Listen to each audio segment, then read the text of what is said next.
saludo de esta hermosa mañana, estimados maestros y maestras. Me honro en poder compartir con ustedes experiencias, porque nadie viene a enseñar nada, todos venimos a compartir, todos tenemos un gran bagaje de experiencias pedagógicas. Y qué importante, soy maestra de base también, maestra de una institución rural, y hoy vine a compartir con cada uno de ustedes. Sabemos que hoy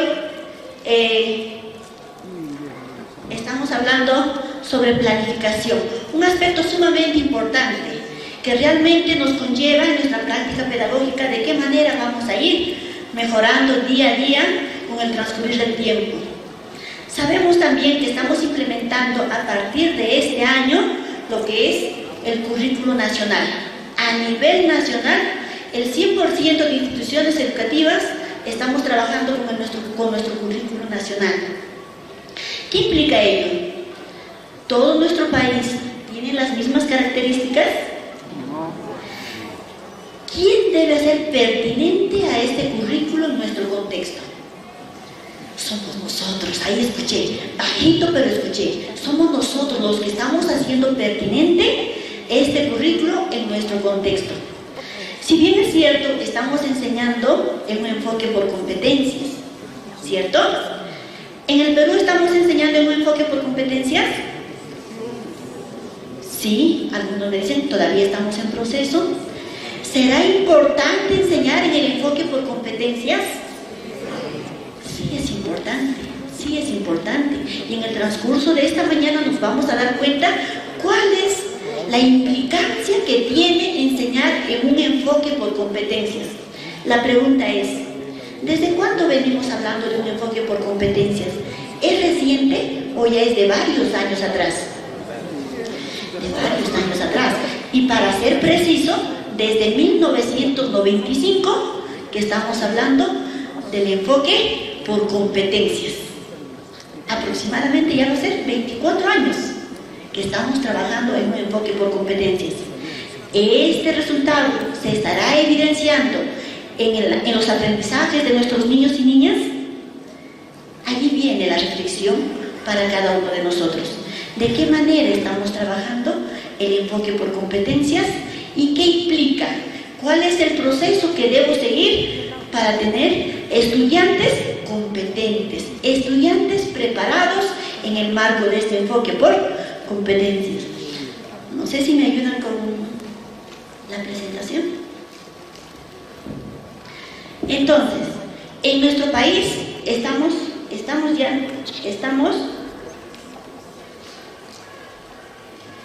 enseñando en un enfoque por competencias. Algunos me dicen no es en su totalidad, pero sí venimos ya tratando en el proceso de implementar toda esta práctica de la planificación centrado en el enfoque por competencias. ¿Cuál es la importancia? Que los estudiantes se formen de manera integral, que no solamente esté centrado en el conocimiento, sino de una manera integral. Y la pregunta es, ¿los currículos se reajustan? ¿Cuántas veces hemos visto pasar los currículos? He estado en la región Amazonas hace un mes y me decían los maestros, maestra, cada vez van cambiando el currículo. Recién estábamos con las rutas de aprendizaje, ni siquiera lo he terminado de analizar y ahora ya nos traen el currículo nacional. Todavía no lo he analizado, recién lo estaba implementando. ¿Realmente los currículos cambiarán o solamente se van reajustando? ¿Ok? Vamos reflexionando que toda esta práctica, todo este diálogo que vamos a tener en esta mañana sea en base al proceso reflexivo. ¿Qué es lo que pretende el sistema educativo en nuestro país con nuestro currículo nacional? ¿De qué manera estamos planificando? Realmente hay muchos cambios a nivel mundial, hay muchos cambios. Hasta hace poco tenemos 2 medicamentos que cuentan con microchip. ¿Sí? ¿Hemos escuchado? Hay 2 medicamentos que ya contienen microchip. Uno es para el cáncer y el otro para el Parkinson. ¿En qué consiste? Eso está pasando en el mundo. Hay medicamentos que ya cuentan con un microchip, de tal manera que cuando el paciente se toma la pastilla, El médico va a saber a qué momento se tomó el paciente esa medicina, cómo está evolucionando en el tratamiento con respecto a la enfermedad. ¿Qué más? Muchas veces los pacientes, cuando estamos enfermos, no tomamos a la hora los medicamentos. El doctor también va a saber en qué momento ese paciente no lo ha tomado a tiempo su medicamento. ¿Para qué? Para que pueda también ser sancionado y pueda pagar impuestos o no tomar a la hora. Miren, lo que está pasando en el mundo, ¿alguna vez llegará a Puno? ¿Llegará a Juliaca? ¿A cuándo? ¿Cuándo? Más adelante, quizás, ¿no? Claro. Entonces, viendo todos estos cambios, es lo que nuestro currículum se va reajustando, se va modificando, va cambiando. ¿Para qué? Para atender a las demandas, necesidades y que responda a las características de nuestro contexto. Si ese es el caso, ¿qué debemos hacer entonces para planificar? ¿Qué es lo que debemos hacer para planificar? Sabemos que tenemos ya nuestra resolución viceministerial, la 220, para el desarrollo del año lectivo 2020. Allí nos dice que vamos a tener los días de planificación, empezando ¿de cuándo? Del 2 de marzo. En el día 2 de marzo, ¿qué haremos lo primero a nivel institucional? Lo primero será planificar cuál será la secuencia de acciones que yo voy a hacer para llegar a consolidar mi planificación. Muy bien, por acá una maestra dice el diagnóstico lo vamos a hacer. Claro, también el diagnóstico es importante. Levantar una línea de base para saber en función a qué voy a ir planificando. Cuando dialogaba con algunos maestros, me decían, profesora, lo primero que vamos a hacer es conocer las competencias, las capacidades, los desempeños estándares, todo lo que es el marco en función al currículo nacional. ¿Será eso cierto? ¿Eso será lo primero que voy a hacer para planificar? Lo primero que debo saber es en qué enfoque está centrado nuestro currículo. ¿En base a qué enfoque voy a planificar? ¿Y cuál será el enfoque para planificar? ¿En base a qué enfoque planifico? El enfoque por competencias. 1. ¿Qué más? ¿Solamente el enfoque por competencias? ¿Cuál es el enfoque de la evaluación? El enfoque formativo de la evaluación. Ya tengo 2. ¿Habrán otros enfoques más? Los enfoques transversales, que son 7. Esos enfoques también debo ir analizando. Debo ir analizando entonces el enfoque por competencias, el enfoque formativo de la evaluación, los enfoques transversales, que son 7. ¿Qué más? Me faltarán algunos otros enfoques por analizar. Los enfoques de las áreas curriculares. Preguntaba en una ocasión, también así reunido con los docentes, y les decían, ¿con qué enfoque estamos trabajando? Comunicación. Y todos me respondían, comunicación con el comunicativo, profesora, y matemática, resolución de problemas, ciencia, indagación y alfabetización. De las 4 áreas, toditos me respondían. Luego les pregunté, ¿y con qué enfoque estamos trabajando el área de religión? ¿O el área de arte y cultura? ¿Arte y cultura con qué enfoque estamos trabajando? Entonces les decía a los docentes, ¿qué quiere decir entonces ello? Yo puedo hacer muy bonitas actividades en el área de arte, con mis propias concepciones, pero no dentro del enfoque del área de arte. Yo puedo realizar muchas actividades hermosas, pero no va a tener la relevancia, la implicancia, el sentido en la vida de las personas o de los estudiantes si no está enmarcado dentro de su enfoque curricular. Este es el primer aspecto, este es el primer punto que yo debo tener en cuenta para planificar. Primero, empoderarme de todos los enfoques antes de planificar. Primero, conocer, interiorizar, incluso parafrasearlo, profundizar yo mismo. Una vez que he conocido los enfoques, ahora sí, puedo ir analizando las competencias, cada una de las competencias. ¿Las 31 competencias tendrán las mismas características? No. Igual que aquí, en este auditorio estamos, ¿cuántas personas aproximados? 800. Cada uno tiene su propia particularidad, su propia característica. Al igual, cada una de esas 31 competencias tiene sus propias características, que va a resultar en cada uno de los estudiantes en cuanto conllevemos el aprendizaje. No solamente las competencias, ¿qué más voy a analizar? Sus capacidades, sus desempeños. ¿Cómo? Si yo docente de segundo grado de primaria, ¿solamente analizaré los desempeños del segundo grado? No, voy a ir analizando todos los desempeños para ver la gradualidad, de tal manera que cuando levanto mi línea de base, mi diagnóstico, voy a ver, según el estándar también, en qué nivel de aprendizaje están los estudiantes, cuán cerca o cuán lejos están de lograr lo previsto. Por eso debo analizar todo este proceso. Es lo primero que voy a hacer entonces, y todavía no estoy planificando. Recién me estoy empoderando, estoy conociendo los enfoques y las definiciones claves que sustentan el perfil de egreso. Es el primer paso, antes de planificar.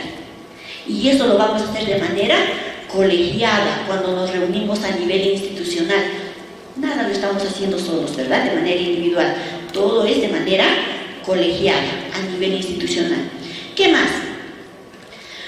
Ya tengo el conocimiento. Ahora, ¿qué falta? Será necesario que los padres también se empoderen, ellos también se familiaricen. ¿Cuál es la meta que vamos a lograr en la institución educativa? Por supuesto, los padres de familia deben conocer cuáles son los aprendizajes del perfil de egreso. ¿Qué queremos lograr con los estudiantes al término de la educación básica? Ellos deben conocer. Para ello vamos a realizar una reunión liderada por el director, que es el líder pedagógico de la institución educativa. De esa manera los padres van a comprender y se van a familiarizar cuál es nuestra meta, cuál es el techo, cuál es el objetivo de todo el trabajo que vamos a realizar. ¿Qué es lo que pasa muchas veces?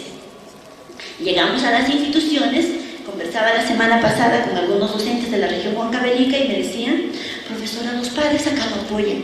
Los llamamos a reunión y no apoyan, porque estamos trabajando en instituciones multigrados con algunas estrategias como son jornadas con padres de familia, las tertulias, estamos trabajando con bibliotecas tutorizadas. Tengo conocimiento que aquí también lo estamos implementando, porque esas estrategias lo estamos analizando e implementando a nivel nacional. Y me decían: no apoyan, profesora. ¿Por qué no apoyarán los padres? ¿Por qué no se están involucrando los padres de familia? ¿Qué es lo que está faltando? Justamente es el convocarles, pero no solamente para hacerles firmar algunos documentos, para hacerles conocer cómo están sus niños, sino para que sepan y se enteren cuál es el proceso, de qué manera van a contribuir con la práctica pedagógica para el bienestar de los niños y niñas, y logremos en conjunto las metas. Ese es el segundo paso, segundo proceso. Motivar. Motivar solamente a la institución, no. Motivar a la comunidad educativa de tal manera que todos nos sintamos comprometidos con el quehacer pedagógico de nuestros niños y niñas y tengamos los resultados esperados. De lo contrario, vamos a tener flaquezas y debilidades en el camino. No vamos a llegar al objetivo deseado. Entonces ya tenemos el conocimiento, ya tenemos la motivación, pero nos quedamos solamente en la motivación. Qué bonito cuando a los padres les comunicas, cuando les orientas a los padres, ellos se alegran y dicen: sí, yo quiero que mi niño logre esto que me está diciendo el profesor. Sí, yo quiero que logre esto también. Están motivados, sus ojitos brillan y se nota en su semblante. Pero ¿quedará solamente en la motivación? No. ¿Qué falta? Falta un punto más. Porque luego, ¿qué viene? Ya estamos en la institución educativa, el director dice: a ver, ¿quién va a realizar esta acción? Nadie levanta el brazo. Entonces, ¿qué falta? El compromiso. El compromiso. el compromiso de todos los agentes educativos, de tal manera que se logren las metas. Entonces, ahora sí puedo empezar a planificar con conocimiento, con motivación y con compromiso. Ahora sí puedo empezar a planificar de manera colegiada en mi institución educativa. De esta manera, entonces, podemos empezar lo que es nuestra planificación curricular. Cuán relevante, cuán importante es conocer estos procesos que debemos seguir para trabajar con nuestros estudiantes en todo este quehacer pedagógico. Luego de planificar, ¿qué haremos? Vamos a ir desarrollando todo lo que hemos planificado. Seguramente vamos a tener buenos resultados, experiencias exitosas, buenas prácticas, van a dar sus frutos en el camino. Y va a haber ese diálogo, ese intercambio de experiencias entre docentes, entre colegas, vamos a ir compartiendo. De ahí justamente surgen las buenas prácticas. Y esa buena práctica de ti, de mí como docente, si lo contagiamos a nuestros colegas, se va a convertir en una experiencia exitosa, porque resulta en diversos espacios y nos da resultados para todos. Cuán importante entonces este trabajo de manera colegiada, pero no directo llegando a planificar, sin tener insumos, sin haber preparado el terreno, el campo, como dicen. Eso es lo que queremos. ¿Y cuáles serán entonces nuestros retos y desafíos de nosotros como docentes? ¿Cuál es nuestro reto ahora de nosotros? ¿Qué clase de persona estamos formando, queremos formar? Estamos formando estudiantes de manera integral. ¿Por qué decimos integral? ¿Solamente aprenderán conocimientos? ¿Solamente será conceptos? Ese conocimiento lo pone en práctica y ahí queda. ¿Qué falta? ¿Dónde quedan los valores? El sentido ético, el buen vivir, la convivencia, esos tres saberes que siempre hemos hablado para que una persona sea formada de manera integral. Cuando nosotros observamos en el televisor, y ahí pasan muchos audios, ¿verdad? ¿Las personas que pasan en los audios serán competentes? Tienen conocimiento, lo han puesto en práctica, pero estarán actuando con valores. Solamente por ello no logran, porque para ser competentes debemos tener estos tres saberes: el conocimiento, el aplicarlo en la práctica y actuar con valores para una buena convivencia. De nada serviría si yo, por ejemplo, tuviera muchos títulos, muchos cartones, pero me dirigiera a las demás personas, a mis colegas, de mala manera, sin sentido ético, no seríamos competentes. Y eso es lo que queremos buscar con nuestros niños también desde nuestras aulas, todos. Entonces, si en nuestras escuelas ya no estamos enseñando solamente conocimientos, el aprendizaje que estamos trabajando con nuestros niños, ¿son significativos esos aprendizajes que estamos trabajando con nuestros estudiantes? ¿Les son útiles para su vida cotidiana? Ejemplo, si en una institución educativa está trabajando el profesor ejercicios de matemática, ¿el estudiante podrá aplicar esos ejercicios en su vida cotidiana? ¿O en nuestra vida cotidiana resolvemos problemas? Nos enfrentamos a diversas situaciones. Entonces lo que se quiere es que lo que se trabaja en el aula tenga relevancia, tenga implicancia, ¿dónde? En la vida práctica del estudiante, que le sirva para su vida cotidiana, cómo enfrentarse, cómo solucionar los diversos problemas que se van a presentar para él. Ese es el aprendizaje significativo. Y ese aprendizaje significativo no solamente se va a dar en el aula. Eso nos decían los sociocríticos. Uno de ellos, Habermas, nos decía La escuela debe dejar de ser una isla social.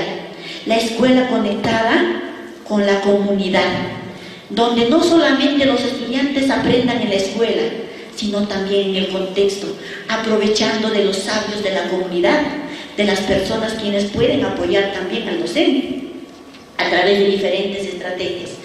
Eso es lo que buscamos entonces, un aprendizaje significativo que le sirva al estudiante para la vida y en la vida. ¿Con qué? Utilizando los recursos de su contexto, trabajando en equipo, ya no de manera individual. Eso es lo que queremos trabajar con nuestros estudiantes, con nuestros niños y niñas. Trabajar este enfoque por competencias de tal manera que les sirva para la vida. Y si hablamos sobre planificación y evaluación, ¿qué podríamos decir? ¿Habrá relación entre evaluación y planificación? ¿Lo que planifico debo evaluar? ¿Lo que evalúo debo planificar? ¿Cuál será primero? Por acá me dice la maestra, es la evaluación. Por allá me dicen los dos juntos. Si yo tengo una monedita, ustedes también, todos tenemos una monedita, ¿le podemos quitar una cara de la moneda? ¿Se puede? No, van de la mano, van juntos, los dos se van a trabajar, ¿sí? Preguntaba en alguna ocasión y me decían, profesora, primero es la planificación, porque primero planifico, desarrollo mi sesión y eso evalúo.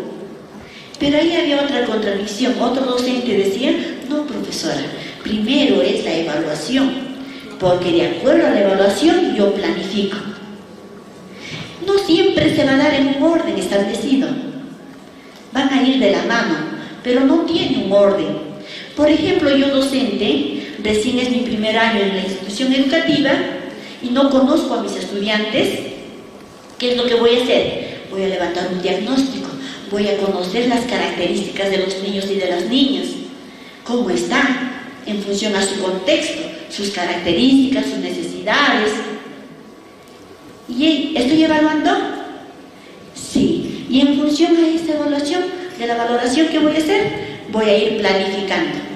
Pero ¿qué pasaría yo, docente? Ya trabajo varios años con los estudiantes, ya los conozco, ya tengo su matriz, su consolidado de necesidades de aprendizaje, puedo empezar a planificar. Y lo que planifico, voy a evaluar. Entonces son dos cosas. Lo que planifico, evalúo.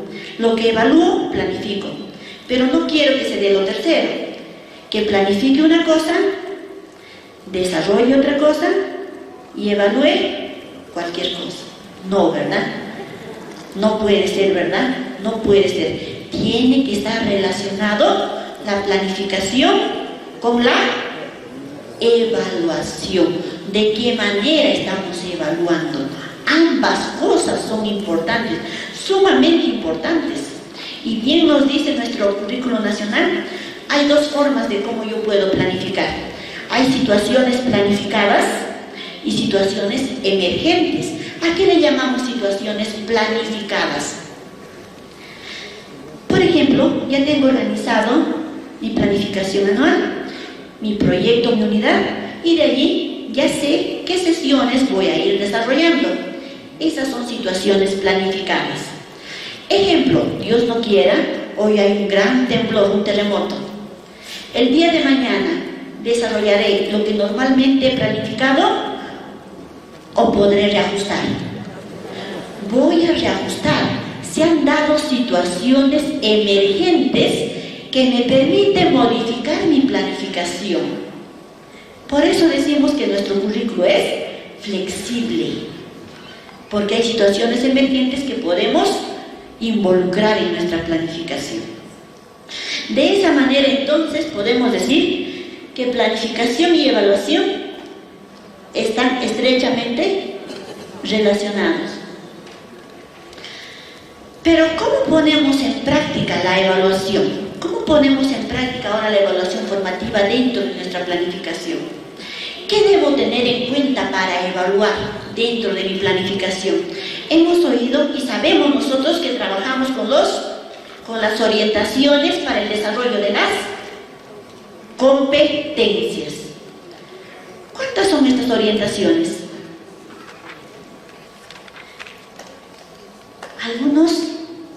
En algunos lugares me decían, profesora, son 10. Otros me decían, son 2. Algunos me decían, son 3. Y esas las tenemos en el capítulo 6 de nuestro currículum nacional. ¿Cuántas son estas orientaciones?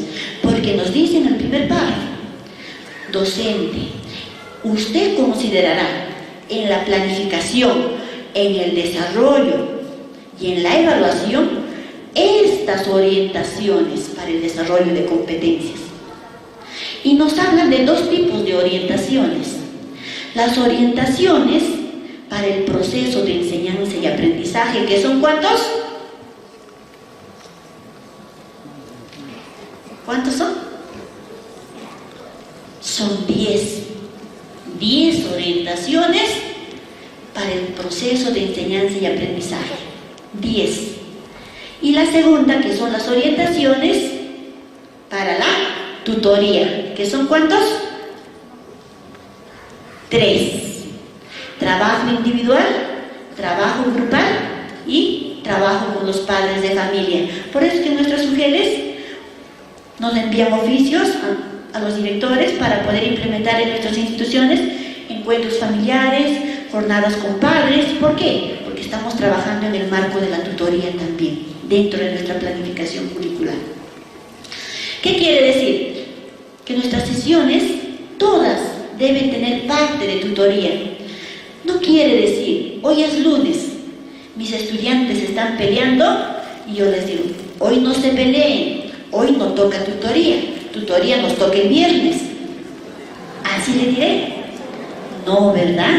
Todas nuestras sesiones deben tener parte de tutoría.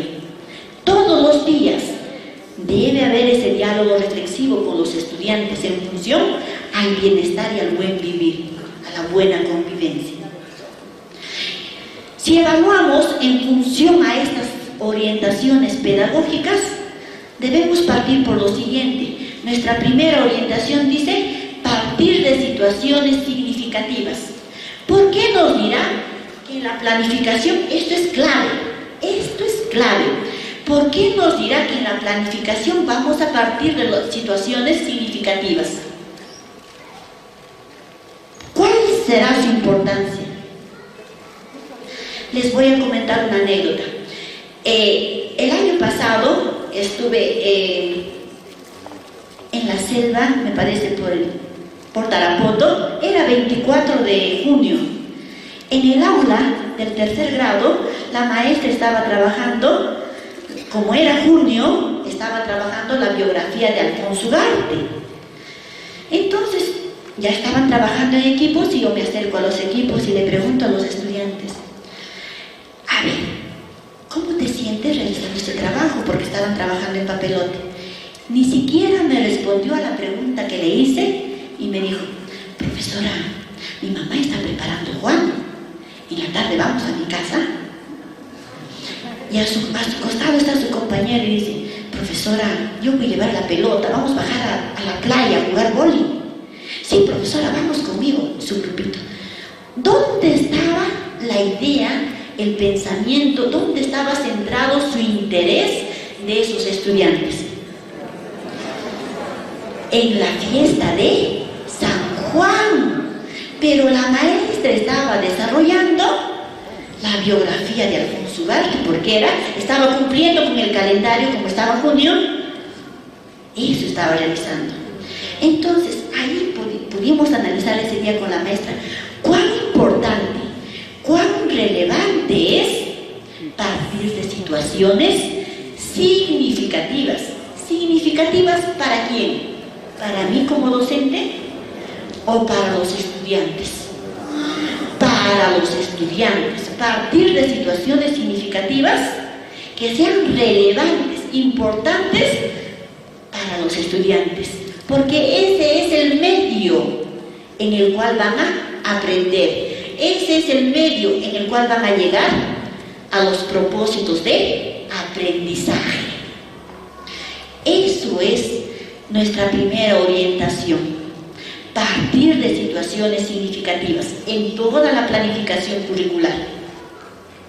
Cuán importante entonces tener ese ojo pedagógico nosotros como maestras y maestros en nuestras diferentes instituciones educativas. Hay otra orientación también importante que nos dice desarrollar el pensamiento complejo. Estamos desarrollando el pensamiento complejo en nuestra planificación, en el desarrollo de las sesiones de aprendizaje. ¿Qué implica desarrollar ese pensamiento complejo? ¿Qué habilidades de orden superior trabajamos cuando hablamos de pensamiento complejo? Y justamente está involucrado en una de las rúbricas de evaluación de desempeño docente. Él promueve el razonamiento, la creatividad y el pensamiento crítico. Estas tres habilidades involucran ese desarrollo del pensamiento complejo. Realmente en nuestras sesiones estamos promoviendo que los estudiantes busquen sus propias estrategias, que ellos propongan, o le estamos entregando ya los pasos. Eso era antes, hace muchos años, y eso ya no se ve, ¿verdad?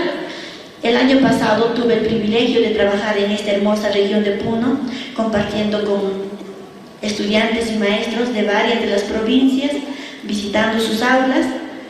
Me llevé muy hermosas experiencias. Qué bonito trabajan en la región Puno. Y por eso me ha dado mucho gusto y me da mucha alegría poder volver a compartir con ustedes.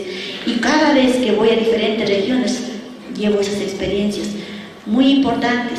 Realmente los maestros como ustedes tienen hermosas experiencias, pero muchas veces quieren nuestras instituciones educativas, lo que nos está faltando es difundir nuestras estrategias a nuestros demás colegas, intercambiar a través de grupos de interaprendizaje y diversos guías. Entonces, así como estas orientaciones, hay más orientaciones que seguramente en el transcurso de la tarde vamos a ir viendo. Las orientaciones pedagógicas para el desarrollo de competencias. En base a ello, entonces, nosotros vamos evaluando y vamos planificando.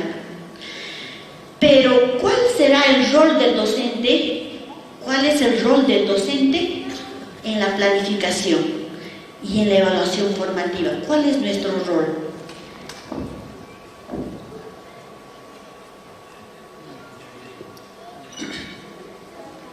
Lo primero que debemos saber es hacia dónde vamos. ¿Cuál es la meta? Y en base a eso, ¿qué tenemos? ¿A qué hacemos referencia?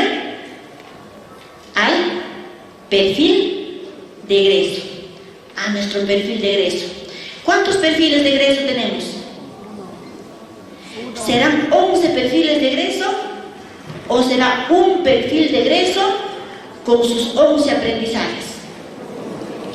Tenemos un solo perfil de egreso con sus 11 aprendizajes, que lo vamos a trabajar. El docente de inicial viene consolidando, viene sabiendo, viene empoderándose. De primaria también, en secundaria lo vamos consolidando para lograr este perfil de egreso. Lo primero que debo saber es mi meta, hacia dónde quiero llegar, hacia dónde. Pero solamente me quedaré en la meta.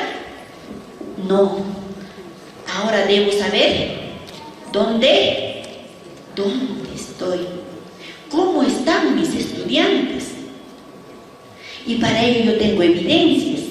En función a evidencias las he valorado y en función a ello conozco cuáles son las características de mis estudiantes.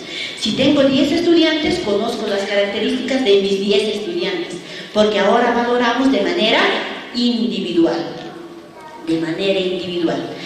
Entonces, esa es la línea de base. Conociendo de dónde partimos, vamos a poder seguir todo el proceso de qué actividades vamos a desarrollar y vamos a entender entonces el cómo llego. ¿Cómo llego? Ahora, ¿qué me toca hacer a mí como docente para lograr la meta? ¿Hacia dónde voy? ¿Qué voy a hacer? ¿Cuál es mi rol como docente? Voy a desarrollar seguramente, planifico mis sesiones de aprendizaje, mis proyectos, mis unidades, los voy a desarrollar y allí voy a ver todo el proceso formativo, cómo están mis estudiantes. Y allí llega mi primer rol, el rol retroalimentador. ¿Cómo estamos retroalimentando a nuestros estudiantes en el proceso de la planificación?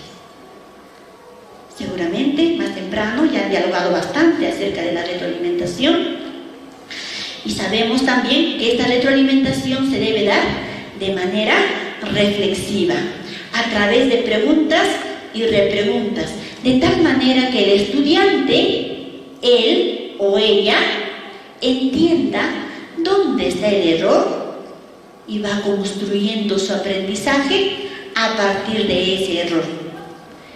El docente no corrige, ¿verdad? La evaluación tradicional era para calificar y corregir, pero ahora ya no. La evaluación formativa retroalimenta, toma decisiones oportunas para mejorar los aprendizajes de los estudiantes. Una retroalimentación efectiva. Y de eso nos habla Daniel Wilson cuando nos dice de la escalera de la retroalimentación y de la pirámide de la retroalimentación. Daniel Wilson nos dice que hay dos tipos de retroalimentación, ¿no? La formal y la informal.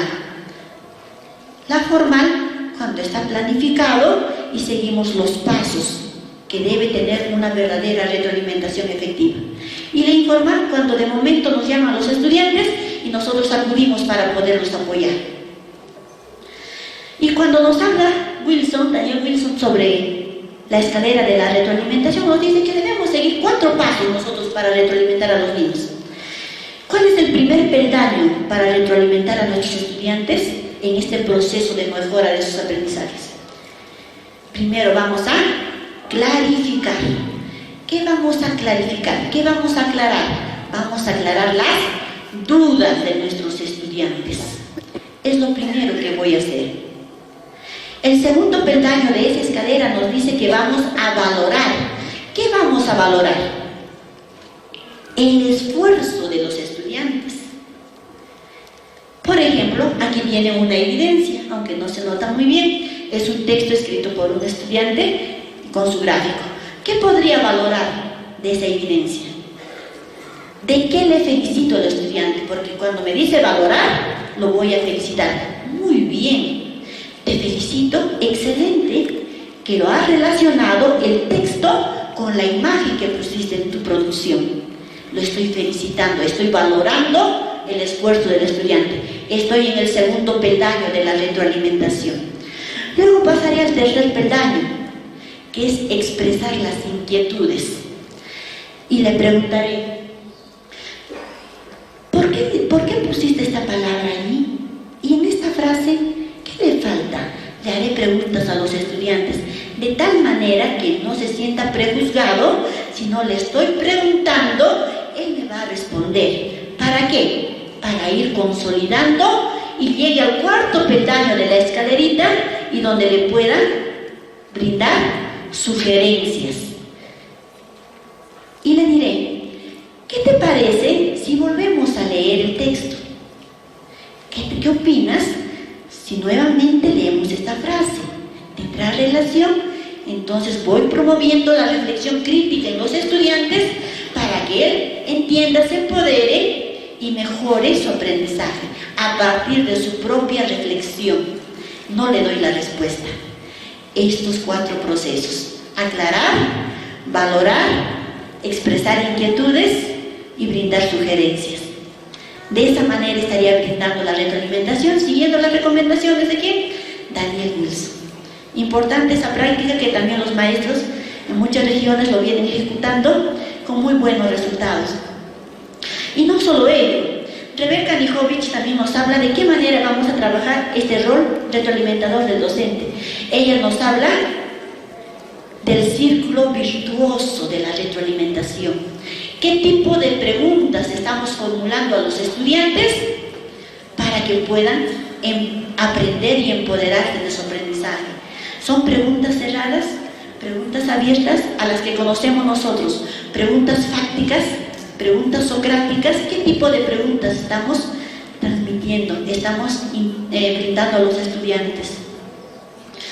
Entonces, este rol retroalimentador es sumamente importante porque los estudiantes van a ir conociendo de dónde está partiendo, cuáles son sus saberes previos y de qué manera en el camino va mejorando con la mediación del docente. Cuán importante la mediación que el docente va a seguir entonces en este proceso para que los estudiantes comprendan el significado de lo que es una verdadera planificación y que va de la mano con la evaluación. Podemos decir entonces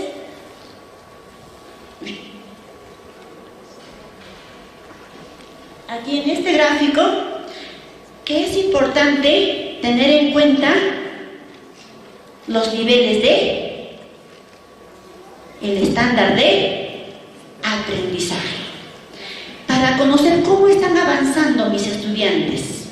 En la evaluación yo debo tenerla clara, los estándares de aprendizaje. Si no la tengo clara, no voy a saber qué evaluar, porque allí me va a describir qué es lo que debe aprender el estudiante en cada nivel, de acuerdo al ciclo al que corresponde, de acuerdo al nivel de a cada ciclo que corresponde. No solamente queda en el que el docente va a tener el rol de retroalimentador, el docente también va a tener el rol de investigador. ¿Por qué? Porque vamos a tener que leer, analizar, empoderar y compartir, incluso entre colegas. Vamos a retroalimentarnos.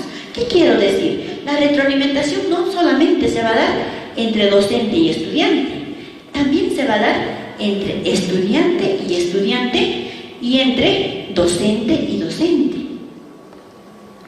Vamos a ir familiarizándonos y empoderándonos de todo ese trabajo para llegar a la síntesis. ¿Qué es realmente una persona competente? ¿A qué nos referimos cuando decimos queremos llegar a formar personas y estudiantes competentes?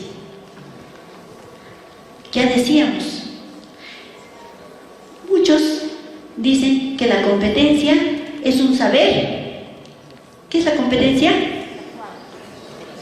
Es un saber hacer. ¿Qué más? Es un saber actuar muy bien. Es un saber hacer y es un saber ser muy bien. Entonces, lo primero que yo debo saber, si quiero formar niños competentes, quiero planificar mis sesiones de tal manera que tengan niños competentes, yo debo saber qué es ser competente, ¿verdad? Y decíamos que la competencia es la combinación de capacidades. La competencia es la combinación de capacidades, ¿verdad? ¿Y cómo se va a desarrollar estas capacidades? ¿Solamente trabajaremos lo que son conocimientos? ¿Solamente me quedaré en que el niño aprendió conocimientos y que lo ponga en práctica? ¿O también que practique los valores, que tenga un sentido ético? Todos nosotros nacemos con capacidades humanas, ¿verdad? Todos nacemos con capacidades humanas. ¿Qué estoy haciendo en este momento? Estoy moviendo mi mano. Estoy moviendo mi mano. Todos nacemos con la capacidad humana de mover la mano. Pero más adelante no solamente me queda mover la mano. Ahora cojo un plumón y empiezo a escribir. Esa capacidad humana se ha convertido en una habilidad. La habilidad de escribir. Esa habilidad precisada o aplicada en un campo se convierte en destreza. Y esa destreza aplicada en diferentes contextos se va a convertir en competencia. Si lo aplico en diferentes espacios. A ver, vamos a hacer un ejemplo. Les voy a dar 5 segundos para que todos miren la pizarra. Miren la lámina. 1, 2, 3, 4, 5. Bajamos la mirada. Muy bien. Ahora les voy a dar 10 segundos para que todos puedan observar la lámina. 1, 2, 3, 4, 5, 6, 7, 8, 9, 10. ¿Cuántas palabras hemos observado en esa lámina?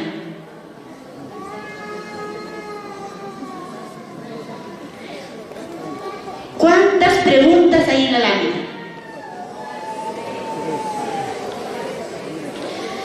Miren, que todos nacemos con las capacidades humanas de mirar, de ver, pero no todos tenemos la habilidad de observar. Estamos algunos en proceso, algunos lo tenemos más desarrollado. Miren, ¿qué implica el observar? Identificar pequeños detalles. ¿Ve? Les pedí cuántas palabras tenemos, algunas la han ido contando, algunas después todavía. Es igual. Por ejemplo, nuestros estudiantes, por ejemplo, bien, ¿qué estoy haciendo? Estoy moviendo mi pie. Pero eso, ¿todos nacemos con la capacidad humana de mover nuestros pies? Sí. Luego empiezo a bailar. Bien o mal, algún ritmo, empiezo a bailar. Esa capacidad humana de mover mis pies se han convertido en la habilidad de bailar. Pero no solamente ahora sé bailar cualquier cosa. Aprendo a bailar una morenada y lo hago muy bien, excelente. Entonces, esa habilidad se está convirtiendo en una destreza, porque me he especializado en un tipo de danza, ¿cierto? En uno. Pero más adelante no me quedo solamente con la morenada. Como ya aprendí, ahora quiero bailar los diferentes ritmos. Sé de todo ahora. Salsa, rock, de todo. Todo. Entonces, esa destreza se va convirtiendo en una competencia, porque ya la voy aplicando en todos los contextos. Pero no nos olvidemos que tiene que haber práctica de valores para ser competentes. Si estamos hablando entonces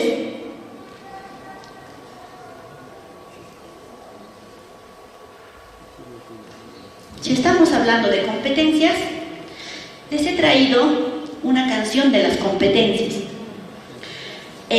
Varios aspectos que vamos a trabajar hoy las voy a presentar en canción, aunque en estos días estaba un poquito afónica, pero esperemos lo podemos cantar con ustedes. Si todos cantamos, ¿sí? Y aprendemos. La canción dice: las competencias se desarrollan combinando capacidades. Ay, ay, ay, ay, ay, ay. A ver, vamos, ¿ya? ¿Sí? ¿Todos? 2, 3. Las competencias se desarrollan combinando capacidades. Ay, ay, ay, ay, ay, ay. Conocimientos, habilidades y actitudes son lo mejor. Conocimientos, habilidades y actitudes son lo mejor. Ay, ay, ay, ay, ay, ay. Dichas competencias se ven descritas en los estándares de aprendizaje. Ay, ay, ay, ay, ay, ay. Mientras que los desempeños se evidencian en el actuar de los estudiantes. Ay, ay, ay, ay, ay, ay.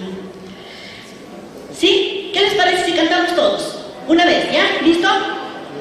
2, 3. Las competencias se desarrollan combinando capacidades. Ay, ay, ay, ay, ay, ay. ¿Sí ciencias se desarrollan combinando capacidades. Ay, ay, ay, ay, ay, ay. ¿Qué vamos a combinar? Conocimientos, habilidades y actitudes.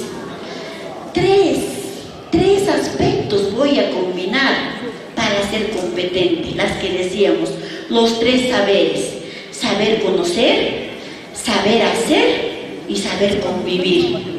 Ahí sí estoy formando personas y estudiantes competentes. ¿Para qué? Para solucionar los retos que se va a presentar en la sociedad.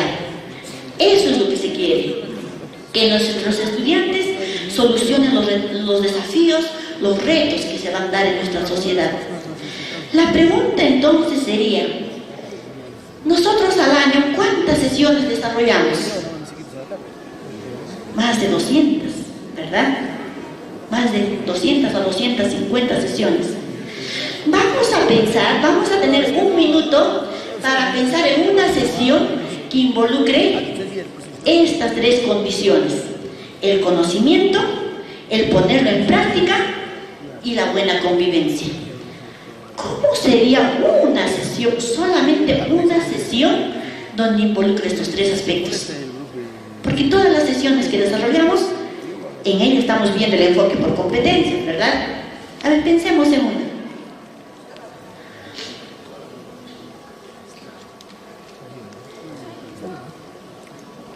Una sesión que desarrollamos desde inicial, primaria, y me parece que también hasta secundaria, en algunos casos. Por ejemplo, son: ¿quién no ha trabajado los sentidos? Los órganos de los sentidos. Desde primaria la trabajamos, ¿verdad? Inicial también la trabajamos, los órganos de los sentidos. Y nos concentramos solamente en un órgano, en uno de los órganos de los sentidos. Nos vamos a concentrar en el sentido del oído. En alguna ocasión preguntaba, y estábamos compartiendo con algunos docentes, y les decíamos: ¿cómo sería una sesión donde estoy desarrollando competencias con mis estudiantes, pero que involucre estos tres aspectos?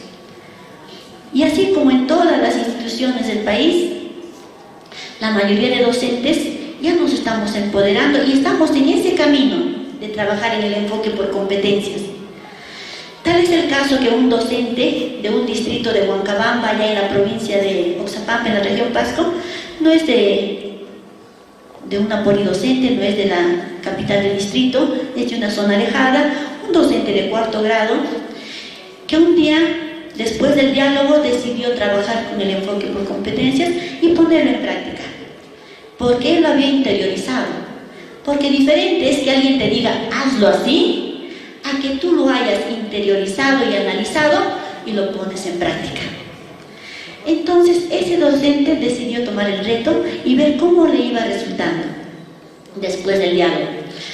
¿De qué manera realizó esta sesión del sentido del oído? Ingresaron sus estudiantes después del recreo y les pidió, a cada uno les entregó una hojita de papel y les dijo: muy bien, en esta hojita de papel cada uno va a escribir qué es lo que le gustaría ser de grande. Esa pregunta les hizo: ¿qué les gustaría ser de grande? ¿Y qué importancia, qué relación hay esa pregunta con el sentido del oído? ¿Habrá relación?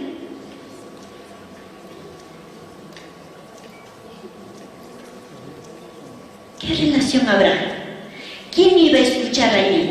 ¿El estudiante iba a escuchar o el docente iba a escuchar? El docente iba a escuchar lo que va a responder el estudiante. ¿Qué es lo que le gustaría hacer de grande? Entonces esa fue una primera conclusión. El docente calla para que los estudiantes hablen y ellos sean los protagonistas y construyen su aprendizaje. Por ahí se empezó. Primero que el docente escuche. Entonces, como cada estudiante fue anotando su respuesta, el docente los empezó a agrupar. A un lado, los policías, a otro lado, los médicos, los ingenieros, como allá produce granadilla, café, los agricultores, los empresarios y los ingenieros. 5 grupos. A esos 5 grupos les pidió lo siguiente: responder a 2 preguntas. ¿Cuál fue la primera pregunta? ¿De qué te sirve el sentido del oído en tu profesión? Esa fue la primera pregunta al grupo. Y la segunda pregunta: ¿cómo cuidarías el sentido del oído en tu profesión? ¿Cómo lo cuidarías? ¿Por dónde estaba empezando este docente? ¿Estaba empezando por el conocimiento? ¿Cómo nos enseñaron a nosotros el sentido del oído? Muy bien, ahí la maestra. Concepto, partes del oído, cómo cuidar el oído, los pasos, la secuencia, las características del oído. Por el conocimiento, por ahí empezaron. ¿Pero ha estado mal como nos han enseñado? Estaba bien el conocimiento. ¿Pero qué faltó? Los otros aspectos, cómo ponerlo en práctica y en una buena convivencia. Porque sabemos que no estamos dejando de lado conocimientos ahora cuando trabajamos en un enfoque por competencias, ¿verdad? Un maestro me dijo en alguna ocasión: profesora, tenemos competencias, tenemos capacidades, tenemos estándares, ¿y dónde quedan los conocimientos? ¿Dónde queda la lista de conocimientos? La estamos trabajando, pero no como un fin, sino como un medio. Entonces, el docente no empezó por el conocimiento. Este docente no empezó por el conocimiento, empezó por la buena convivencia. ¿Por qué? Porque los agrupó y en equipo los estudiantes iban a reflexionar y debatir para que respondan a esas 2 preguntas que el docente les ha dado. Entonces, vamos a concentrarnos en los policías. ¿Para qué les servirá el sentido del oído a los policías? ¿Les sirve? Solamente. Por allá la maestra dice: no les sirve para nada, porque cuando hay un problema le llamo y llega cuando ya pasó todo. No llega a tiempo, dice. El sentido del oído para los policías, ¿qué han aprendido los niños? Allí en esta institución tenían un par de computadoras. Aunque no tenían internet, tenían una biblioteca allí con algunos archivos, informaciones que los estudiantes han ido averiguando. Entonces, ¿qué aprendieron el grupo de niños, los policías? Que el sentido del oído para los policías les sirve. ¿Por qué? Porque van a acudir al llamado de la población, van a escuchar, pero no solamente para eso, sino ellos son los encargados de cuidar el sentido del oído de toda la población. ¿Por qué? ¿Por qué son los encargados de cuidar? ¿Qué leyes, qué normas van a hacer respetar los policías? Si estamos hablando del sentido del oído. De la contaminación sonora. ¿Y cuántos decibeles está permitido? Eso aprendieron los niños ese día. ¿Cuánto está permitido? ¿En qué espacio? ¿Cómo se debe hacer respetar las leyes? Por ejemplo, aquí en Puno, ¿cuántas fiestas habrá pues a la semana en Juliaca? Muchas, ¿verdad? Muchas fiestas a la semana, ¿verdad? Entonces, cuando en su barrio de ese estudiante ponen música a un fuerte volumen, ese estudiante podrá reclamar para que bajen, ¿sí? Y estará trabajando en la buena convivencia, el saber ser, ¿ve? Está haciendo respetar sus derechos y está aplicando lo que aprendió. Entonces ya no está quedando solamente en conocimiento, sino va más allá a cómo aplicarlo en la vida práctica. O cuando el policía aprendió en qué momento va a poner infracción, alguna movilidad.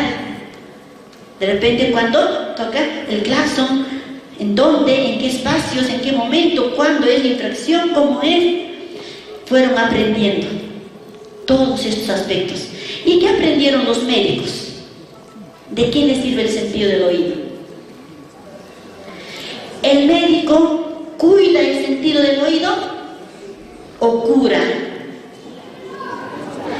Ese día aprendieron que los policías son los encargados de cuidar el sentido del oído y los médicos son los que curan, pero no solamente los que curan, sino también los que previenen las enfermedades. Fueron conociendo cuáles son las partes que tiene el oído y cuáles son las más propensas a sufrir daños frente a alguna contaminación sonora. Eso fueron aprendiendo los estudiantes. ¿Qué más? Los estudiantes propusieron, ¿por qué no ir a la posta y también seguir indagando y que la enfermera realice algunas charlas para prevenir las enfermedades al oído? Entonces, ¿quedaba solamente en el concepto o ese docente ya estaba yendo más allá? Estaba abarcando esos 3 saberes. Está trabajando ya en ese enfoque, en el marco de conocer, del aplicar, pero en el marco del buen vivir también, la buena convivencia, el saber ser y saber convivir. ¿Qué más? ¿Y qué aprendieron los agricultores? Los empresarios agricultores, que también era un grupito que querían ser empresarios. Como allá produce la granadilla, al agitar la granadilla van a saber si está lleno o no, cómo está la fruta. ¿Ve? Y no quedó solamente en eso. Luego el docente les hizo una pregunta también allí. ¿Y cuándo se celebra el Día del Oído? Al igual que hay Día del Pollo, Día del Abrazo, hay Día del Oído, ¿verdad? ¿Cuándo es el Día del Oído?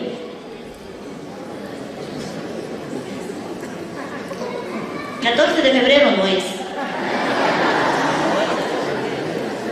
¿31 de octubre? Tampoco no es.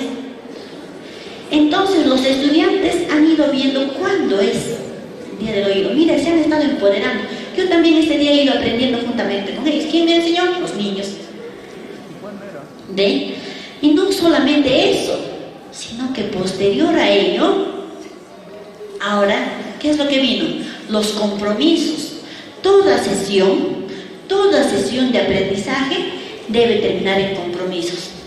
Y antes el docente les preguntó, ¿cuál de estas profesiones o qué profesión es la que usa predominantemente el oído? ¿Qué profesión es?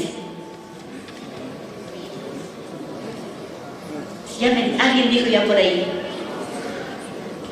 La ingeniería del sonido. Netamente tiene que ver con el sentido del oído. Netamente. Y en el Perú tenemos ingenieros de sonido. ¿Sí? En el Perú, este año es el segundo año recién que en 2 universidades vienen trabajando con las profesiones de ingeniería del sonido. En 3 años vamos a tener ingenieros de sonido en nuestro país. Pero hay institutos, sí, que ya han sacado algunas promociones, que sí también tenemos técnicos en sonido, que ya venimos trabajando. Entonces, para algunos eventos, como ahora, por ejemplo, se ha necesitado tener un especialista, un profesional que conoce de sonido, ¿verdad? Entonces, los estudiantes se han ido familiarizando y han ido viendo cuál es la importancia de cada una de las profesiones y cuál es el compromiso a la que van a llegar. Ese día llegaron a compromisos. Y los compromisos fueron que los estudiantes van a cuidar el sentido del oído y si en alguna ocasión alguien atenta contra su salud, también van a saber a quién recurrir para denunciar o reclamar y hacer respetar sus derechos para una buena convivencia. Ese es entonces el proceso que siguió este maestro y lo que compartió luego con sus colegas terminado su sesión. ¿Cómo imaginan ustedes que se ha sentido este docente después de desarrollar esta sesión?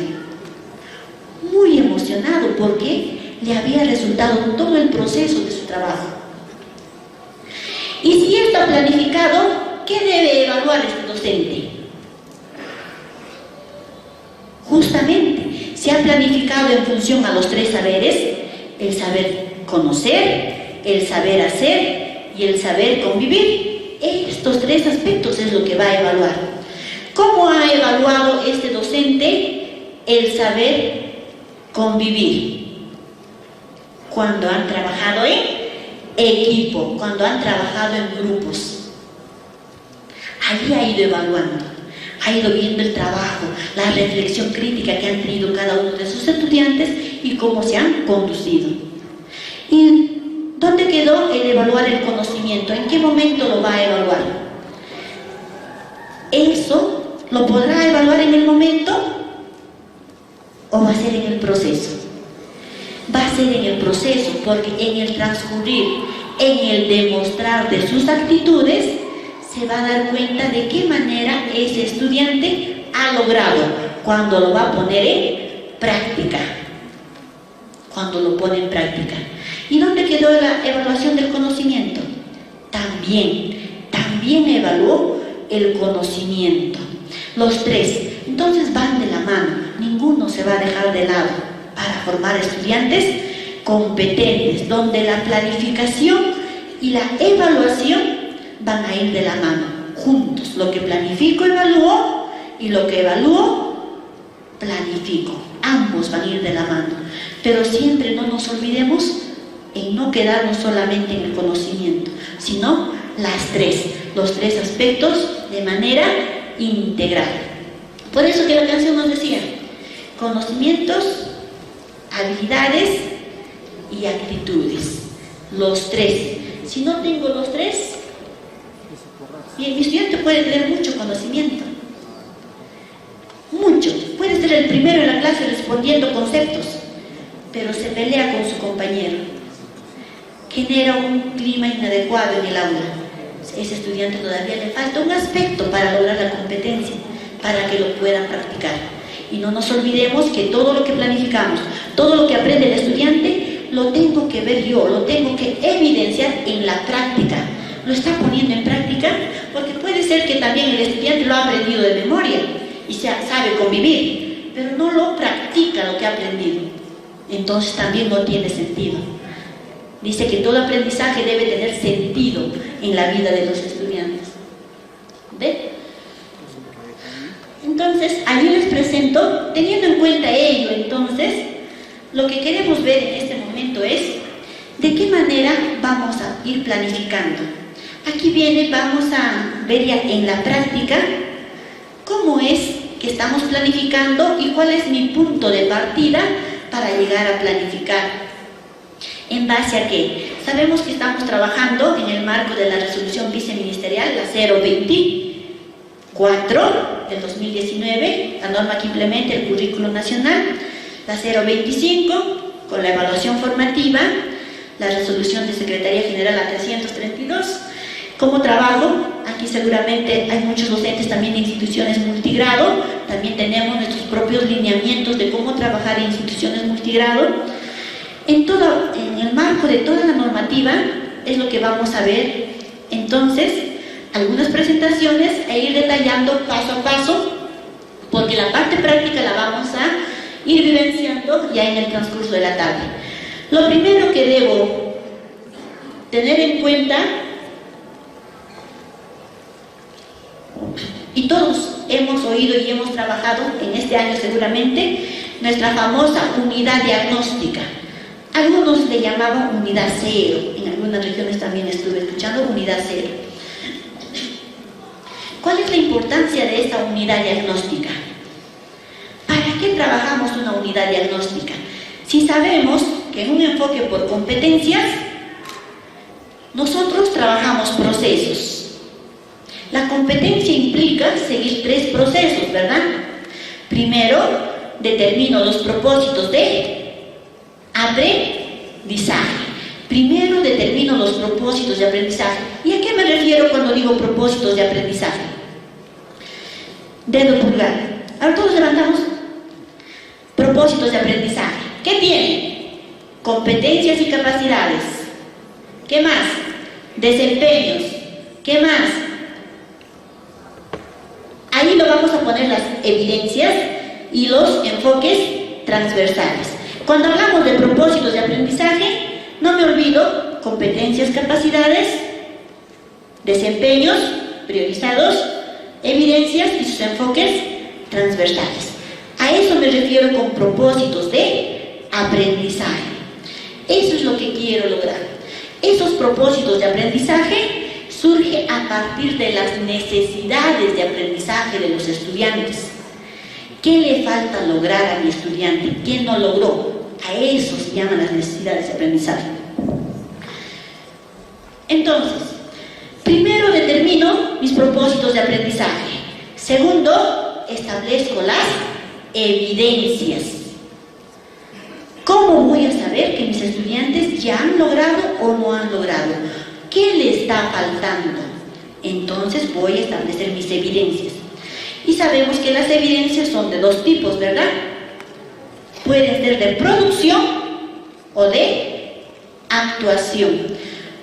Antes nosotros conocíamos a las evidencias, le llamábamos productos tangibles y productos intangibles, ¿verdad?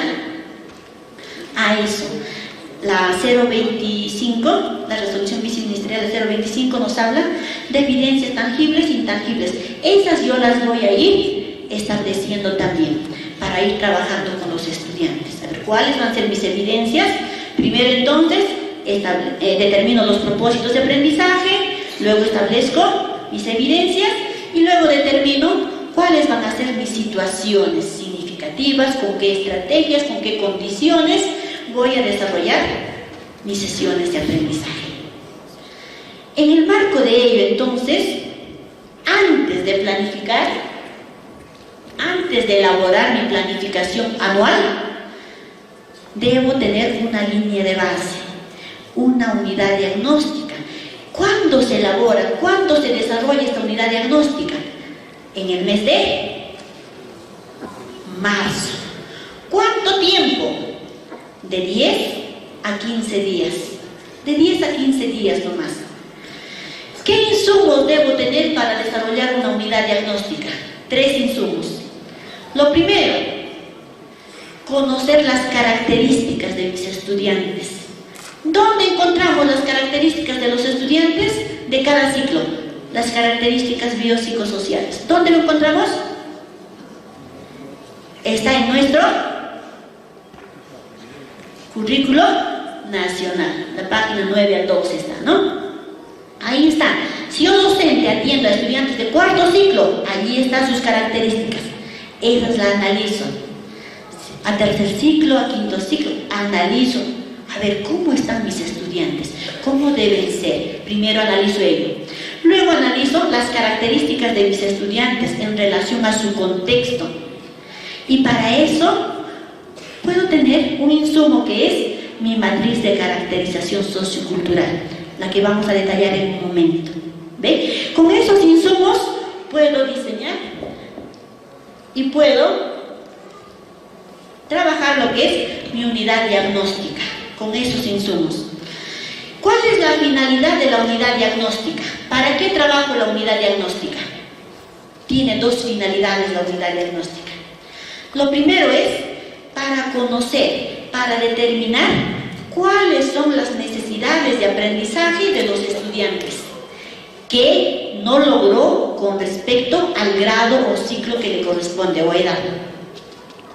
Eso es lo primero. Segundo, para conocer los intereses, las motivaciones que tienen mis estudiantes y de esa manera, con esos insumos, puedo ir planificando.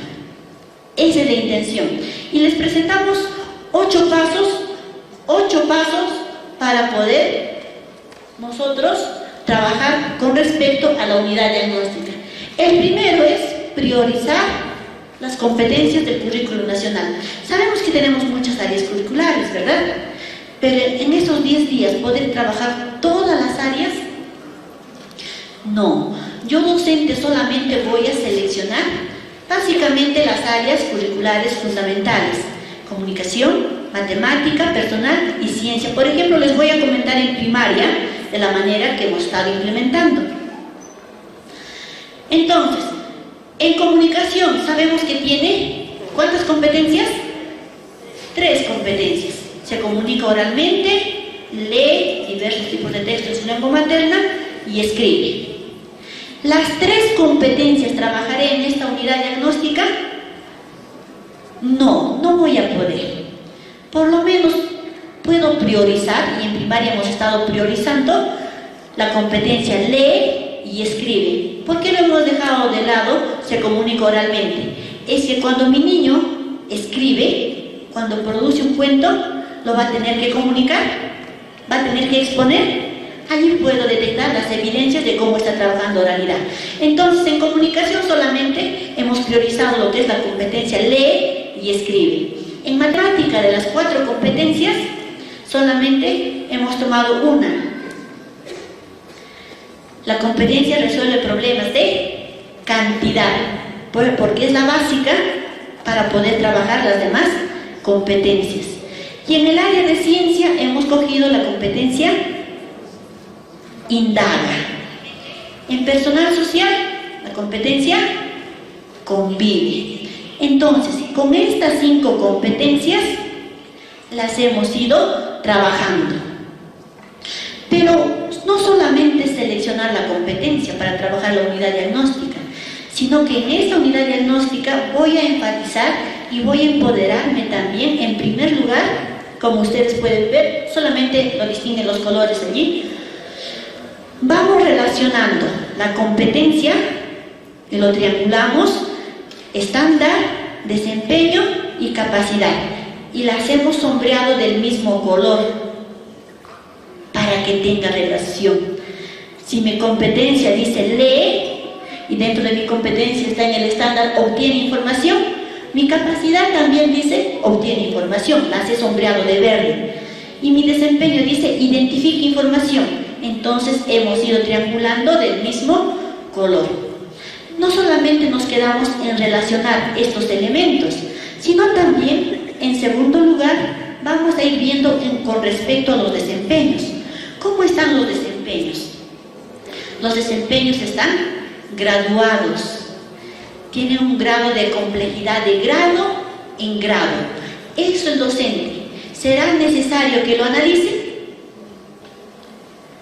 En alguna ocasión conversaba con unos maestros y analizábamos los desempeños y decía allí, lee diversos tipos de texto de estructura simple con elementos complejos. Y conversábamos con la maestra, ¿a qué se refiere estructura simple? ¿Qué quiere decir elementos complejos? Realmente, antes de planificar, ¿estamos entendiendo el sentido de cada una de las competencias? Esa es la idea en este primer paso, antes de planificar. ¿Ve? Estamos priorizando y relacionando, nos estamos empoderando de todo lo que son las competencias, la relación con la triangulación y la gradualidad en los desempeños. Este es el primer aspecto, entonces, dentro de la unidad diagnóstica. Luego, ¿qué voy a hacer? Voy a determinar las evidencias. Como cada competencia ya tengo priorizada, ahora debo ver cuál va a ser mi evidencia. ¿Cómo voy a saber que el estudiante realmente está logrando o que le está faltando? ¿Ve? Como les decía, voy a ver si son evidencias de actuación o evidencias de producción. Por ejemplo, allí en la competencia de indaga dice exposición oral. ¿Será una evidencia de producción o de actuación? De actuación. Voy a ver allí entonces el desempeño, el actuar del estudiante. Para ello, yo voy a tener mi instrumento de evaluación. ¿Qué contiene mi instrumento de evaluación? Diferentes criterios. ¿De dónde han salido esos criterios? Del desempeño. Eso la vamos a ir analizando también en un momento. Entonces, eso es lo primero. Y debo redactar mis evidencias tal y cual. ¿Qué pasaría si yo, por ejemplo, en la competencia lee, pongo como evidencia ficha de lectura? Nada más. ¿Estará bien redactado? Esa ficha de lectura puede ser el papel que trajo el docente. ¿Será ya mi evidencia? No. Tiene ficha de lectura con preguntas, no sé, de nivel literal inferencial desarrollado por los estudiantes. Que tenga sentido también la expresión de nuestra evidencia cuando redactamos en nuestra planificación. ¿Ven? Entonces, ello vamos a ir considerando. Cada competencia con su evidencia. ¿Qué más? ¿Solamente me quedo con tener evidencias? ¿Qué viene ahora? Tengo que planificar las sesiones para el desarrollo de esta unidad diagnóstica. Estas sesiones van a estar en el marco de una situación significativa también, porque no nos olvidemos lo que comentábamos más temprano. En el mes de marzo voy a desarrollar esta unidad diagnóstica. Entonces, ¿cuál puede ser el título de mi unidad? Porque va a tener su título, mi unidad diagnóstica. Los estudiantes están ingresando al aula. Algunos docentes proponían, nos reencontramos con nuestros amigos. Algunas maestras también proponen, ambientamos, organizamos los espacios de nuestro aula, y en función a ello van a tener que determinar la secuencia de sesiones. Pero no solamente en esos casos puedo enmarcar mi secuencia de sesiones. El interés, ya hemos dicho, debo partir por el interés del estudiante. ¿Cuál será su interés del estudiante? Muchas veces ellos están pensando en el juego, ¿verdad? Por ejemplo, se me ocurre en este momento que puedo realizar mi unidad diagnóstica poniendo como título en base al juego del tumbalatas. Allí puedo evidenciar cómo están en matemática los niños. Sí, a lanzar la pelota y ver cuántas latas han tumbado. A cada lata le puedo poner un valor y voy trabajando. Comunicación. ¿Puedo conocer las evidencias de cómo están en comunicación mis niños con el juego de tumbalatas? Sí, las reglas del juego. ¿Cómo van a jugar? Un texto instructivo, un texto descriptivo. Indaga. ¿Pueden indagar? La lata. ¿Cómo está fabricado la lata? ¿Cuál es su importancia, el proceso? Convive personal. ¿Puedo trabajar en este juego de tumbalatas? Bastante. Va a depender de la creatividad y todos los docentes son muy creativos para poder determinar en el marco de qué situación significativa vamos a enmarcar nuestra secuencia de sesiones. La consulta es lo siguiente. Una sesión de aprendizaje de la unidad diagnóstica será similar a una sesión de aprendizaje de cualquiera de las sesiones que trabajamos en el año. ¿En dónde está la diferencia? Cuando nosotros planificamos nuestras sesiones a lo largo del año, ¿qué plasmamos? ¿Qué elementos? El título. ¿Qué más? Los propósitos de aprendizaje. No nos olvidemos los propósitos de aprendizaje. Luego viene la secuencia. Y en esa secuencia de la sesión de aprendizaje, ¿qué trabajamos?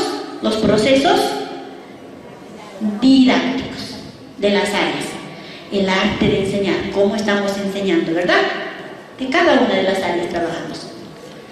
Allí enseñamos, allí retroalimentamos, pero en estas sesiones de la unidad diagnóstica no tiene carácter de profundización, tiene un carácter exploratorio. Solamente vamos a identificar, vamos a recoger las necesidades de aprendizaje de los niños y de las niñas. ¿A qué me refiero? Que en estas sesiones de aprendizaje solamente vamos a ubicar el título de la sesión, que ya la tenemos, como algunos ejemplos allí. ¿Qué más? Los propósitos, de todas maneras, las vamos a tener, porque ya hemos determinado hace un momento, ya sabemos qué competencias, qué capacidades, qué desempeños. Esa la ubicamos en nuestra sesión. Pero en el desarrollo de la sesión, yo no enseño nada. En ese desarrollo solamente voy a poner las tareas que van a ejecutar los estudiantes. Allí no hay procesos didácticos en esta sesión de la unidad diagnóstica, porque su función no es para retroalimentar, sino recoger información. Entonces, ¿qué es lo que voy a poner? Ejemplo, si estoy trabajando la sesión, lee textos descriptivos de sus vacaciones. Como tarea pondré, si tengo niños de 2 grados, por ejemplo, primer y segundo grado, primer grado, le entrego algunas imágenes y los estudiantes ordenan, arman el texto. Segundo grado igualito, los estudiantes escriben una descripción sobre esta. Voy a solamente mencionar la actividad o la tarea que le voy a dar al estudiante, nada más.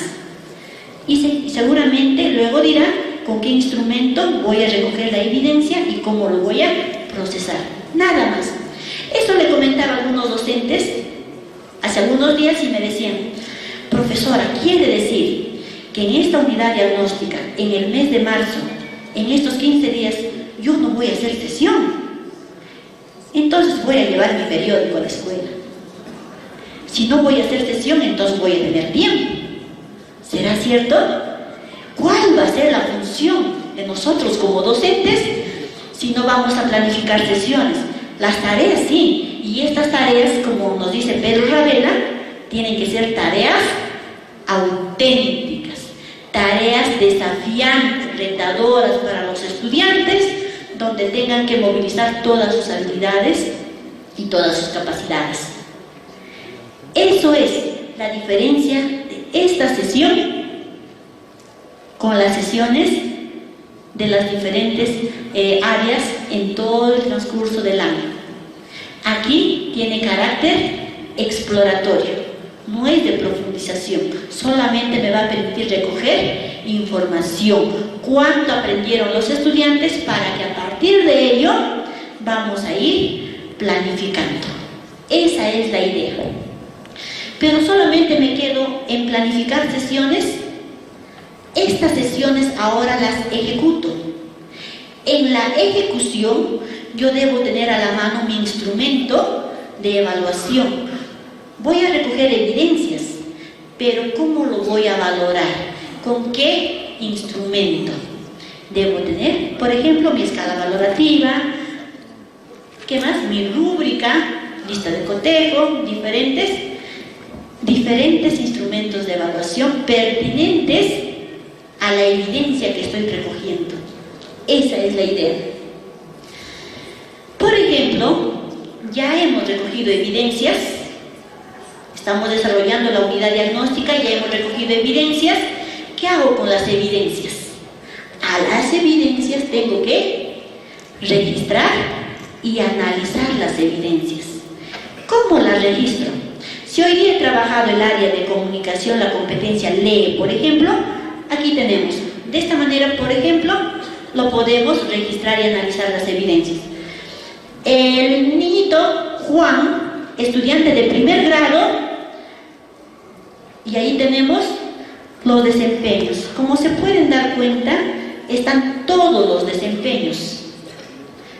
No están separados, están todos los desempeños. ¿Por qué justifica estará de amarillo?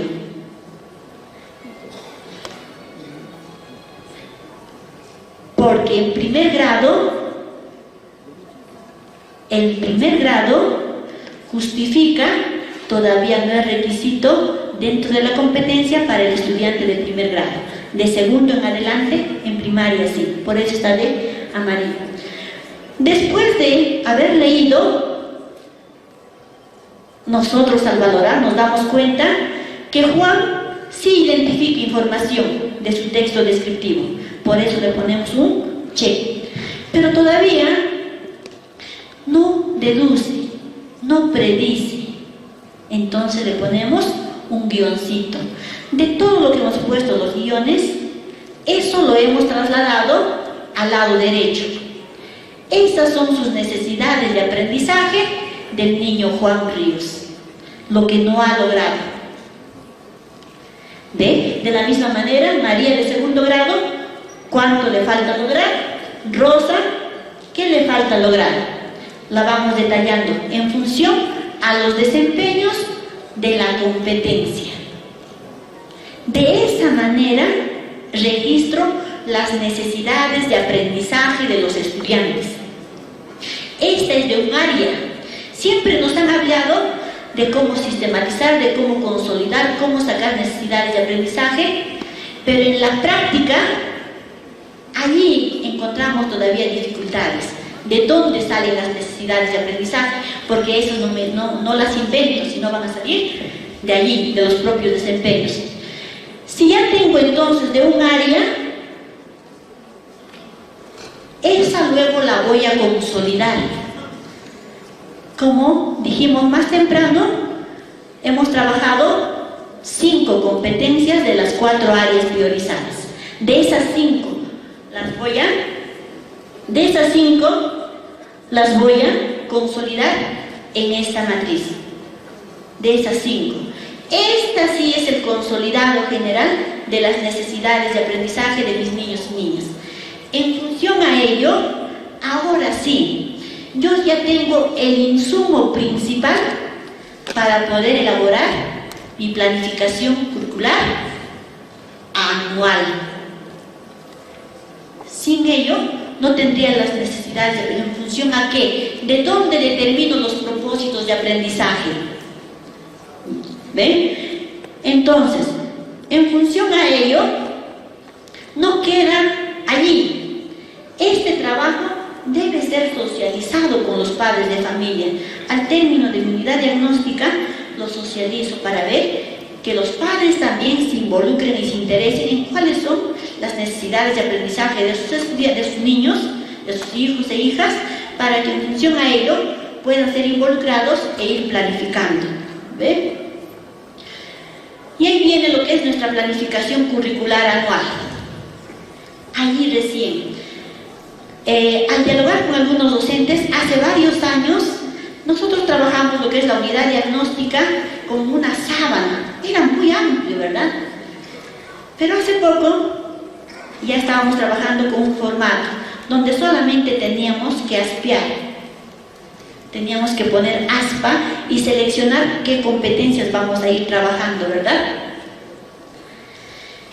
Unos maestros me dicen, profesora, este es sencillo. Anterior yo lo hacía en muchas horas, bastante tiempo me demoraba.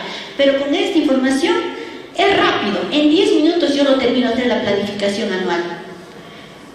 ¿Será cierto? ¿Será marcar por marcar, aspear por aspear? ¿O deberá tener ese sentido que debe tener esta planificación anual? Que responda a las necesidades de aprendizaje de los estudiantes. Y para eso justamente se ha trabajado la unidad diagnóstica. De allí es donde sale el insumo esencial para trabajar lo que es la planificación anual. Si no, no tendría sentido nuestra planificación. No estaríamos partiendo de una línea de base con un sentido. ¿Y de qué manera trabajamos lo que es la planificación curricular anual? ¿Qué es lo que consignamos allí? Ordenamos de manera secuencial los títulos de las unidades. Bien, ¿qué más? También allí debemos tomar en cuenta lo que son los propósitos de aprendizaje y dentro de ello consignamos nuestras competencias. Allí ingresa el sentido de esta unidad diagnóstica. Si de mis 10 estudiantes, 9 no responden preguntas de nivel inferencial y menos criterial, será importante tomar como punto de partida para mi primera unidad esa competencia. A eso va a responder, eso va a determinar las necesidades de aprendizaje para ir aspeando en mi planificación anual. Y para consignar los títulos de las unidades didácticas o de los proyectos, ¿qué voy a tener en cuenta? Allí debajo ustedes ven una matriz de caracterización sociocultural. ¿Qué está consignado en esta matriz? En esta matriz tenemos, es como antes nosotros trabajamos nuestro calendario comunal. Teníamos calendario ambiental, calendario cívico y trabajábamos muchas veces por separado. A todos estos calendarios ahora los hemos agrupado y si trabajo en una institución polidocente, por ejemplo, lo llamo mi calendario institucional. ¿Qué pasaría si yo docente trabajo de manera individual, unidocente? pero me agrupo por redes. Mi calendario a nivel de red. Dentro voy a consignar todas las actividades para el año, empezando de marzo, abril hasta diciembre. No solo ello, también vamos a tener en cuenta lo que son las demandas y necesidades de los padres de familia, intereses de los niños y niñas, ¿qué más? Las potencialidades, las oportunidades que ofrece el contexto para que los estudiantes puedan ir aprendiendo.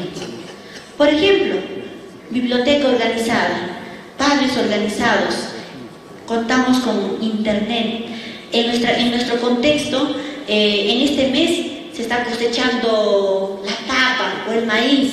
También son aspectos que podemos tener en cuenta para involucrar dentro de nuestra planificación.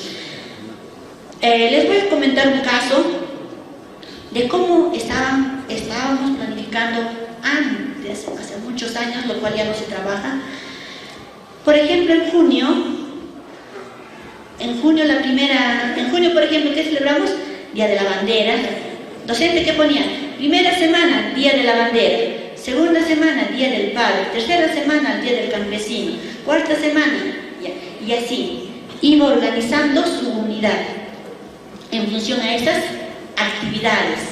Pero sacaba de varias situaciones, de varios aspectos de la matriz.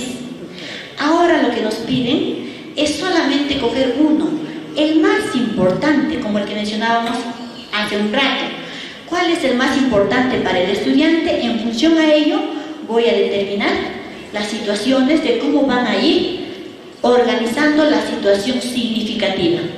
Porque si en mi planificación anual voy a ubicar la situación sin el título de la unidad, ¿de dónde sale el título? ¿De dónde parte?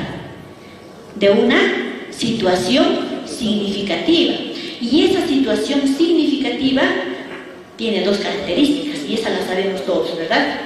Debe ser potencialmente cultural y potencialmente pedagógico, que parte de su contexto, pero que también responda a los propósitos de aprendizaje, qué es lo que se quiere lograr con los estudiantes, y cómo, con qué, cuáles son los medios, donde se describa la situación del contexto y se planteen los retos o desafíos para los estudiantes, donde los estudiantes van a lograr desarrollando sus aprendizajes en conjunto, integrando las diferentes áreas.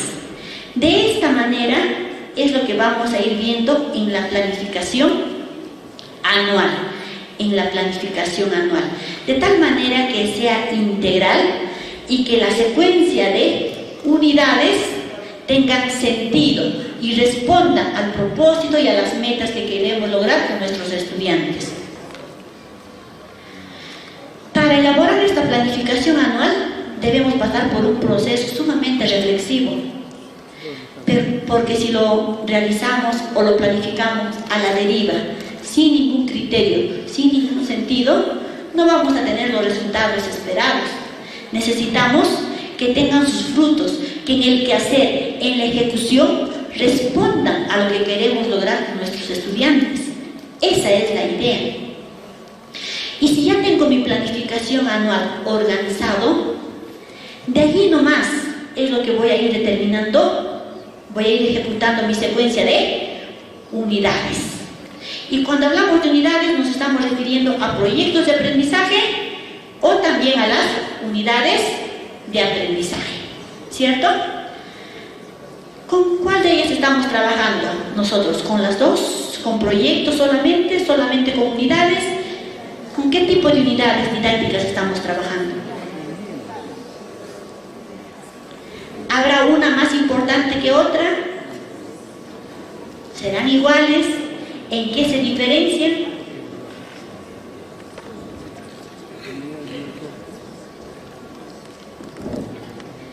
En la misma resolución, en la viceministerial, en la norma que implementa el currículo nacional nos dice, en la página 8, la importancia de trabajar con unidades didácticas y con proyectos de aprendizaje. Esa es la idea, con proyectos de aprendizaje de tal manera que los estudiantes se familiaricen y se empoderen de manera integral. Por ello es que les presento los proyectos de aprendizaje, pero no en esquema, sino en canción. Seguramente en la tarde la vamos a ir cantando también, o cuando trabajamos de manera vivencial. Los proyectos de aprendizaje la estamos trabajando. Estos proyectos de aprendizaje tienen sus propias características. Nos va a permitir que los estudiantes se formen de manera integral, articulando todas las competencias. Y la vamos a ejecutar a partir de varios procesos, ¿verdad? Tiene sus 3 procesos. Primero, la planificación, la implementación y la comunicación.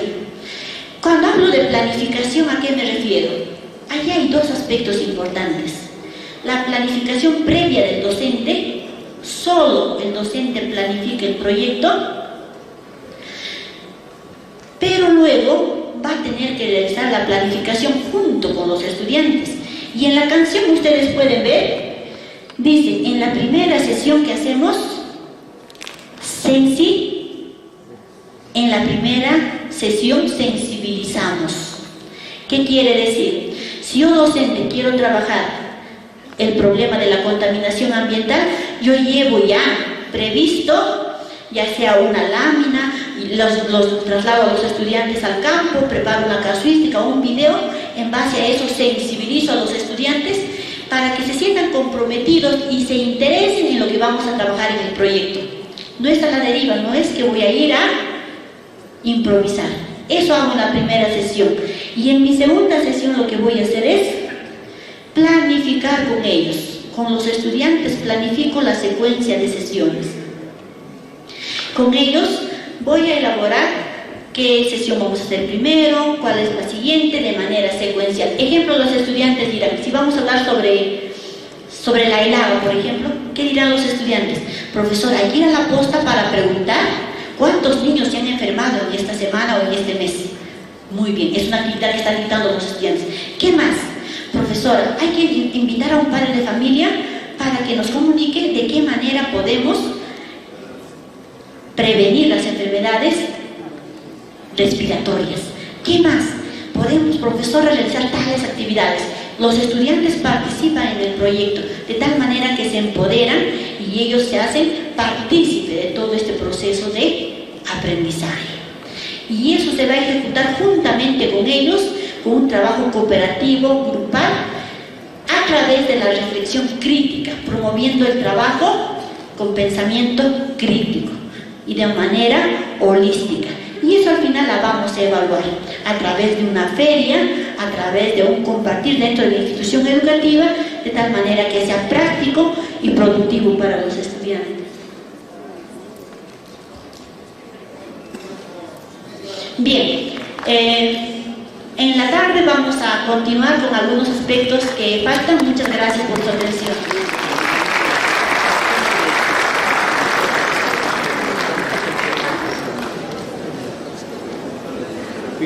No se vaya todavía, doctora. Vamos a agradecer su presencia el día de hoy. Muy importante este tema de planificación curricular y mediación de los aprendizajes en el enfoque de la evaluación formativa.